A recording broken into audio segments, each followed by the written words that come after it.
నేను ఈ winter jacket only ఒక 1000 రూపీస్కి కొన్నాను. సో మాకు ఇక్కడ యూఎస్లో ఓన్లీ ఒక 3 months సమ్మర్ ఉంటుంది, మిగతా అంత మంత్స్ వింటర్ ఉంటుంది అనమాట. సో ఎక్కడికి వెళ్ళినా సరే ఈ జాకెట్స్ అయితే కంపల్సరీ. సో నేను 2022లో జస్ట్ ఫస్ట్ టైం యూఎస్కి వచ్చినప్పుడు అప్పుడు నేను వింటర్ షాపింగ్ చేద్దామని, నాకు చాలామంది అన్నారు యూఎస్ నుంచే కొనుక్కోవాలి. బట్ మాకు ముంబైలో చర్చ్ గేట్ స్టేషన్ అని ఒకటి ఉంటుంది. సో అక్కడ ఇలాంటి వింటర్ వేర్స్ చాలా తక్కువ ప్రైస్లో దొరుకుతుంది.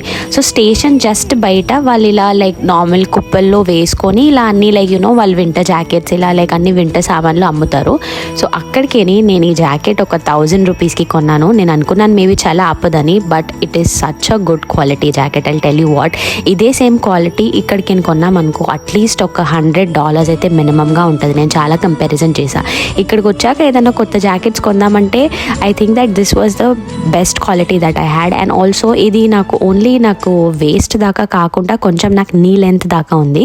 అండ్ ఆల్సో నేను దీని క్యాప్ తీసేసాను, దీంతోపాటు ఒక ఫర్ క్యాప్ కూడా వచ్చింది. సో అది నేను ఎప్పుడైనా నెక్స్ట్ వీడియోస్లో చూపిస్తాను. సో ఇలా ఉంటుంది స్ట్రీట్ షాపింగ్. ఎప్పుడైనా నెక్స్ట్ టైం నేను ముంబై వెళ్ళినప్పుడు స్ట్రీట్ షాపింగ్ చేసినప్పుడు కూడా అది వ్లాగ్స్లో పెడతాను. వీడియో నచ్చిందైతే ప్లీజ్ లైక్ చేయండి, సబ్స్క్రైబ్ చేయండి. Thank you.